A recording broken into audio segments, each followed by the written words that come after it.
अखाड़ा में सिलसिला आगे बढ़ाते हैं। रूस यूक्रेन युद्ध पर फोकस करते हैं। कई मोर्चों पर मजबूत यूक्रेन की सेना अब रूस के सामने फिर एक बार कमजोर दिख रही है। लगातार हो रहे हमले जेलेंस्की के जवानों का जोश खत्म कर रहे हैं।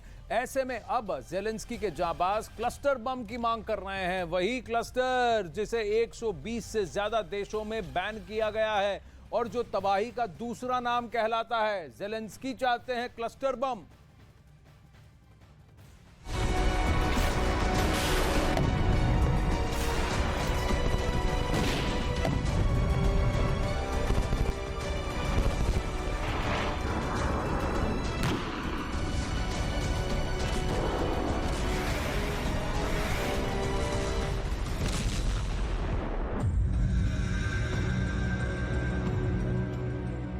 बखमूत में जेलेंस्की को जो चोट पुतिन ने दी है वो शायद अब तक की सबसे घातक चोट थी। यूक्रेन के चप्पे चप्पे पर रूसी बारूद ने अपना नाम लिख दिया है। पुतिन के इन प्रलयंकारी हमलों से बचने के लिए जेलेंस्की ने एक बार फिर अमेरिका का दरवाजा खटखटाया है। पश्चिमी मीडिया में दावा किया जा रहा है कि अमेरिका से विध्वंसक हथियार मिलने के बाद अब यूक्रेन क्लस्टर बम की मांग कर रहा है ताकि जंग के मैदान में रूस के खिलाफ दम दिखाया जा सके। अमेरिकी सांसदों ने दावा किया है कि लगातार मिल रहे बारूद के बाद अब जेलेंस्की के जाबाजों ने अपनी मांग का दायरा भी बढ़ा दिया है। यूक्रेन की सेना क्लस्टर बम चाहती है जो रूस के हमलों के सामने उनका कवच बन सके। क्लस्टर बम जो किसी बड़े इलाके पर त्राहिमाम मचाने के लिए तैयार किए गए हैं। क्लस्टर बम जिसके बारे में सुनकर बड़े से बड़े सूरमा घबरा जाते हैं, जो विध्वंस फैलाने के लिए जाने जाते हैं। क्लस्टर बम सिर्फ एक बम नहीं बल्कि बमों का एक गुच्छा होता है। इस बम को लड़ाकू विमानों की मदद से गिराया जा सकता है और हमले के दौरान हवा में इस बम का कंटेनर खुल जाता है, जिसके बाद इस क्लस्टर बम में मौजूद दूसरे छोटे बम एक बड़े इलाके में फैल जाते हैं। विशेषज्ञों का मानना है कि एक क्लस्टर बम में करीब 600 छोटे बम तक हो सकते हैं और इस बम का इस्तेमाल जहां भी होता है वहां बड़े इलाके में तबाही मच जाती है। क्लस्टर बम की इसी तबाही के चलते 120 से ज्यादा देशों ने इसे अवैध मानते हुए बैन कर दिया है। लेकिन जेलेंस्की के जवान इसके भरोसे बैठे हैं ताकि रूस की जमीन से उठने वाली हर शय को निशाना बनाया जा सके। महायुद्ध में पुतिन ने यूक्रेन को तबाह करने की कसम खा रखी है, तो वहीं यूक्रेन के साथी देश उसकी मदद करने से पीछे नहीं हट रहे हैं। अमेरिका युद्ध की शुरुआत से ही यूक्रेन का पूरा समर्थन कर रहा है, हथियार भेजकर, रसद भेजकर, मेडिकल सपोर्ट भेजकर। तो वहीं अन्य नाटो देश सैन्य शक्तियों को और बढ़ा रहे हैं, जेलेंस्की के बारूदी गोदाम को मजबूत कर रहे हैं। रिपोर्ट के मुताबिक यूक्रेन ने इससे पहले भी अमेरिका से 155 mm क्लस्टर बम की सप्लाई करने की मांग की थी, जिससे बाइडेन ने किनारा कर लिया। महायुद्ध में रूस के सामने खड़ा यूक्रेन कमजोर नहीं दिखना चाहता है। अमेरिका से मिले हथियार जंग में जोश भर रहे हैं। ब्रिटेन से मिले एयर डिफेंस सिस्टम सेना के हौसले बुलंद किए हैं। रूस के पास मौजूद मिसाइल बारूदी बवंडर उठाने के लिए जानी जाती है। ऐसे में जेलेंस्की आसमान से जमीन तक खुद को मजबूत करने के लिए दोस्तों के दर पर पहुंच रहे हैं और नए नए हथियारों की मांग कर रहे हैं। क्लस्टर बॉम्ब्स 120 देशों में बैन है क्योंकि इसका कोई स्पेसिफिक टारगेट नहीं होता और कोलैटरल डैमेज बहुत ज्यादा होता है। लेकिन रूस लगातार क्लस्टर बमों का प्रयोग करता रहा है। आंकड़े बताते हैं कि रूस ने युद्ध की शुरुआत में ही क्लस्टर बम दागने शुरू कर दिए थे। 2 मार्च 2022 को पहली बार रूस ने क्लस्टर बम का प्रयोग किया था। इस हमले में 3 की मौत हुई थी और 10 से ज्यादा लोग घायल हुए थे। 4 जून फिर अगला डेट 4 जून मिकोलाइव में क्लस्टर बॉम्ब से हमला किया था रूस ने। हमले में 12 लोगों की मृत्यु हुई थी और 41 लोग जख्मी हुए थे। फिर अगला जो यूज किया गया वो 12 जून 2022 को खार्किव में 9 N210 और 9 N235 क्लस्टर बम्स इसका प्रयोग किया गया। इस बार एक साथ 41 हमले किए गए थे जिसमें 62 लोगों की मौत हुई थी और कई सारे जख्मी भी हुए थे। 200 से ज्यादा लोग गंभीर रूप से जख्मी हुए थे और इन क्लस्टर बमों के प्रयोग पर रूस की काफी निंदा भी की गई थी और यह भी कहा गया था कि युद्ध नीति से परे ये मानवता के खिलाफ पूरी तरह से क्लस्टर असॉल्ट है।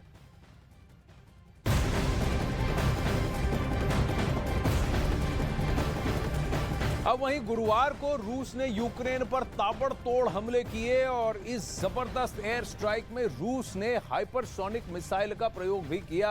जनवरी 2023 के बाद ये रूस का सबसे बड़ा हमला था।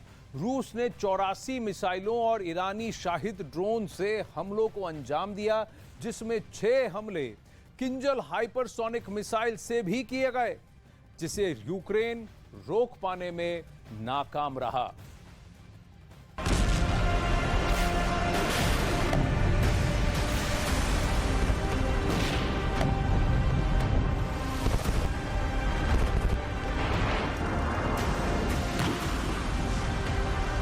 शुरू हो गया पुतिन का अब तक का सबसे आक्रामक हमला।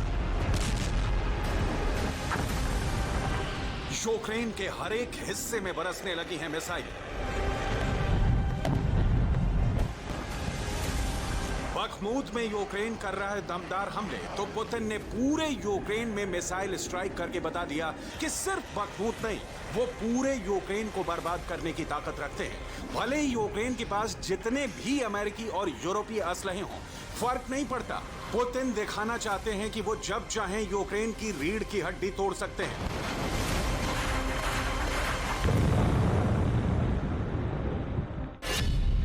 गुरुवार को सुबह होने से पहले ही रूस की मिसाइलों ने पूरे यूक्रेन को निशाना बनाया। Kyiv, Lviv, Zhytomyr, Kharkiv, Odesa, Dnipro, Kirovohrad, Zaporizhzhia और मिकोलाइव में जबरदस्त हमलों को अंजाम दिया गया। हमले के लिए न सिर्फ 84 मिसाइलों का इस्तेमाल किया गया, बल्कि ईरान के शाहिद ड्रोन और रूस की कातिलाना हाइपरसोनिक मिसाइल का भी इस्तेमाल किया।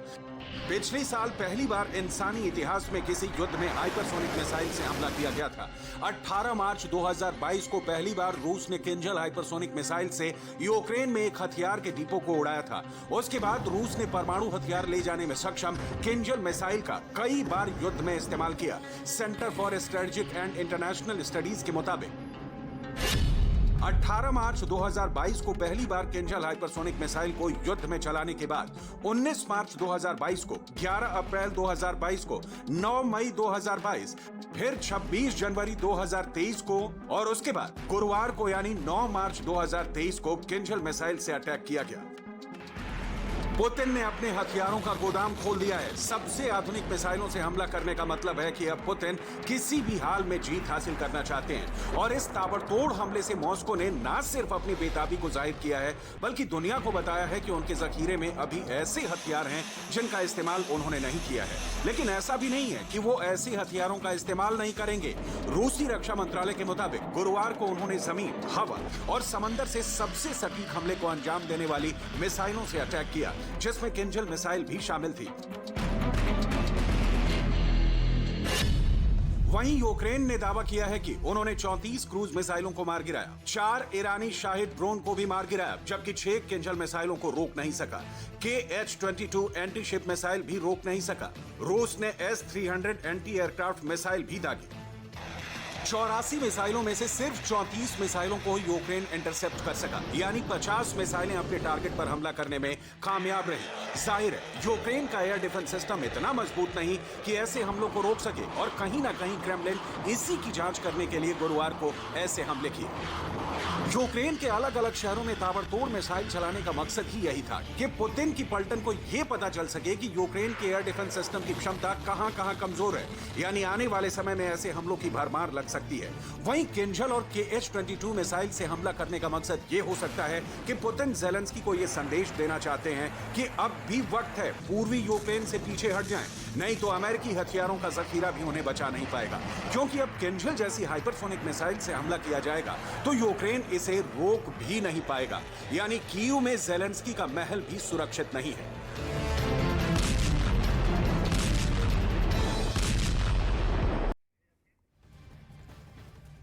अब दुनिया में रूस इकलौता देश है जिसने युद्ध में हाइपरसोनिक मिसाइल का प्रयोग किया है, और दुनिया में किसी और देश ने आधिकारिक तौर पर दावा नहीं किया है कि उनके पास ऑपरेशन हाइपरसोनिक मिसाइल है। ऑपरेशनल यानी कि जिसका वो प्रयोग कर सकते हैं, दिखा सकते हैं। टेस्ट फायरिंग तो भले ही कुछ देशों ने की है। वैसे तो मॉस्को के पास हाइपरसोनिक मिसाइल के कई वर्जन्स हैं, लेकिन हम जानते हैं कि किंजल हाइपरसोनिक मिसाइल की क्या अहमियत है। आइए आपको बताते हैं। Kinjal arrow ballistic hypersonic missile है। जिसे डैगर के नाम से भी जाना जाता है। ये हाइपरसोनिक मिसाइल तेज रफ्तार से चल रहे टारगेट को भी सटीक निशाना लगाकर तबाह कर देती है। इस मिसाइल पर करीब 500 किलोटन वजन का परमाणु बम लोड भी किया जा सकता है, यानी पेलोड 500 किलोटन का न्यूक्लियर पेलोड ये कैरी कर सकता है, जो दूसरे विश्व युद्ध के दौरान हिरोशिमा पर गिराए गए परमाणु बम के वजन से करीब 40 गुना ज्यादा है। इतना ही नहीं, इस मिसाइल की रेंज भी करीब 2000 किलोमीटर है, यानी यूरोप में मौजूद नेटो के सभी देश इस मिसाइल की जद में आ जाएंगे। साथ ही यह मिसाइल 12,000 किलोमीटर प्रति घंटा से ज्यादा रफ्तार से उड़ान भरती है, यानी कुछ ही मिनटों में यह दुश्मन के ठिकाने तक पहुंच जाती है और इतनी ज्यादा स्पीड पर यह मिसाइल अपने आसपास एक प्लाज्मा क्लाउड बना देती है। प्लाज्मा क्लाउड किसी भी मिसाइल डिफेंस सिस्टम के रेडार से निकलने वाली रेडियो फ्रीक्वेंसी को सोख लेता है, तो कोई भी मौजूदा missile defence system Kinjal hypersonic missile को नहीं रोक सकता, जिसकी वजह से किंजल हाइपरसोनिक मिसाइल रेडार पर नजर नहीं आती और मिसाइल डिफेंस सिस्टम इसे रोक पाने में नाकाम हो जाते हैं। तो इम्पॉसिबल है इस मिसाइल के अटैक को रोक पाना, और ये पुतिन ज़ेलेंस्की को दिखा चुके हैं। अब एक बार आपको यह भी बता देते हैं कि आखिर पुतिन हाइपरसोनिक ताकत क्यों दिखा रहे हैं। दरअसल उनके पास ही ऐसी अजय मिसाइलें हैं और इनका दुनिया के किसी भी देश के पास कोई जवाब नहीं है। देखिए, मार्च 2018 में रूसी राष्ट्रपति व्लादिमीर पुतिन ने दुनिया के सामने पेश की अपनी अजय परमाणु मिसाइलें। मार्च 2018 की बात है, मिसाइलें जिन्हें रोका नहीं जा सकता। पहला हाइपरसोनिक ग्लाइड व्हीकल एवनगार्ड, फिर उसके बाद दूसरा हाइपरसोनिक एरो बैलिस्टिक मिसाइल जिसे किंजल सिस्टम कहा जाता है। फरवरी 2019 में रूस ने पेश किया एक और हाइपरसोनिक क्रूज मिसाइल जिरकॉन, जिसको कि लॉन्च किया गया। हाइपरसोनिक क्रूज मिसाइल जिरकॉन, जिसे पानी के नीचे से, पनडुब्बी से और सतह से, यानी 2 प्लेटफॉर्म से लॉन्च किया जा सकता है। ये तीनों मिसाइलें रूसी फौज में शामिल हैं और एक्टिव भी हैं। आगे बढ़ते हैं। रूस ने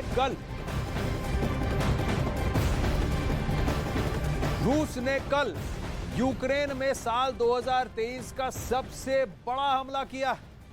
84 मिसाइलों से जो हमले हुए, उसके बाद यूक्रेन की मीडिया दावा कर रही है कि ऐसे हमलों को रोकने के लिए बहुत जल्द पश्चिमी मुल्कों से पेट्रियट मिसाइल डिफेंस सिस्टम मिल सकता है।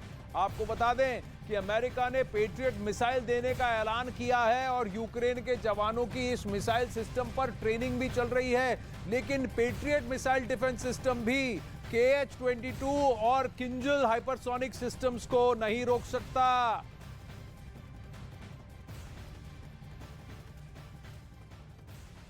तो रूस यूक्रेन जंग के बीच अमेरिका का patriot missile defence system game changer साबित हो सकता है, ऐसा यूक्रेनी सैनिकों का मानना है, ज़ेलेंस्की का मानना है, क्योंकि इसकी ताकत से दुनिया की सबकी बड़ी से बड़ी सेना भी खौफ खाती है, क्योंकि पेट्रियट मिसाइल डिफेंस सिस्टम दुनिया के बेहतरीन डिफेंस सिस्टम्स में शामिल है। पेट्रियट मिसाइल की रेंज 150 से 190 किलोमीटर तक है, मतलब ये इतनी दूरी तक आसमान में देख सकता है, खतरे को पहचान सकता है और उसे ध्वस्त या नष्ट भी कर सकता है।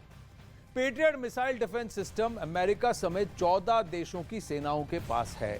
पेट्रियट के एक लॉन्चर में 4 मिसाइलें होती हैं। पेट्रियट एक साथ 64 मिसाइलें दाग सकती है। इनकी ताकत और खासियत वाले एक पेट्रियट बैटरी की कीमत करीब 8,000 करोड़ रुपए है। लेकिन ये भी, जैसा मैंने कहा, KH-22 और किंजल हाइपरसोनिक सिस्टम के सामने पस्त हैं।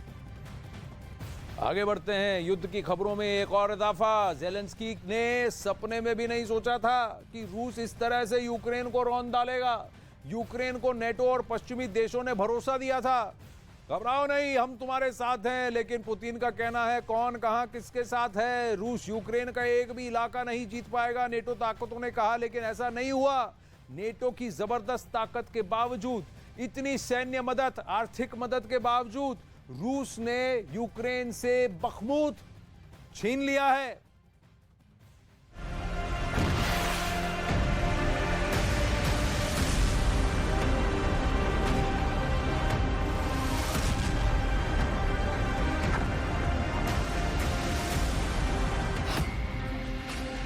क्या बखमूत में यूक्रेन की जबरदस्त हार नाटो की अब तक की सबसे बड़ी और शर्मनाक हार है?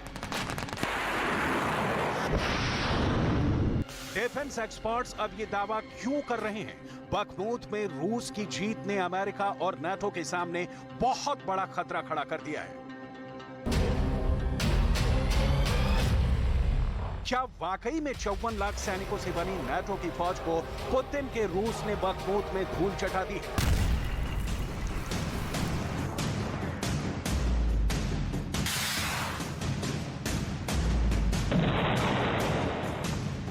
क्या 45 साल के जिद्दी ज़ेलेंस्की और 80 साल के राष्ट्रपति बाइडेन की सारी होशियारी और धमकियों पर 70 साल के पुतिन का सुपर एक्शन भारी साबित हुआ है? आखिर नाटो और पश्चिमी देशों से 9 लाख करोड़ के हथियार लेने के बावजूद यूक्रेन रूस से सोलेदार और बखमूत कैसे हार गया? बखमूत में नाटो की हार। यूक्रेन के बखमूत में रूस की दूसरी बड़ी जीत लगभग हो चुकी है। सोलेदार के बाद बखमूत पर यूक्रेन की फौज ने पूरा जोर लगाया है, लेकिन पुतिन के स्पेशल ऑपरेशन के 4 महीने के अंदर बखमूत को यूक्रेन से छीन लेने का दावा किया है। हैरानी की बात तो यह है कि यूक्रेन के 20 से 25 हजार सैनिक नाटो के भारी और खतरनाक हथियारों के बावजूद पुतिन के तूफान को रोक नहीं पाए। ये वही बखमूत है जहां नाटो के एडवांस हथियारों के दम पर महज 30 फीट के फैसले पर 1000 रूसी सैनिक मारे जा रहे हैं। ये वही बखमूत है जहां रूसी सैनिक का जीवन काल सिर्फ 4 घंटे का रह गया। यानी बखमूत में जो भी रूसी सैनिक जंग कर रहा है वो मुश्किल से 4 घंटे में ही बखमूत की जंग में मारा जा रहा था। 30 देशों से बने नाटो की मदद से यूक्रेन ने बखमूत को रूसी सैनिकों का कब्रिस्तान बना डाला। लेकिन देखिए, जंग के आखिरी एक दिन में 1600 रूसी सैनिकों के मारे जाने के बावजूद पुतिन का रूस, अमेरिका, ब्रिटेन और जर्मनी समेत नाटो के 30 देशों पर भारी साबित हुआ। आज हालात ये हो गए हैं कि नाटो के महासचिव जेम्स स्टोल्टनबर्ग को कहना पड़ा है कि रूस को हल्के में लेना भारी पड़ेगा। बखमूत पर रूस कब्जा कर सकता है। यूक्रेन के बखमूत में रूसी सेना की जबरदस्त पकड़ हो चुकी है। रूस के कमांडरों का दावा है कि बखमूत के पूर्वी हिस्से पर पूरी तरह से रूस के सैनिकों का कब्जा है। नाटो महासचिव जेम्स स्टोल्टनबर्ग ने बखमूत में चल रही जंग पर बड़ा बयान दिया है। नाटो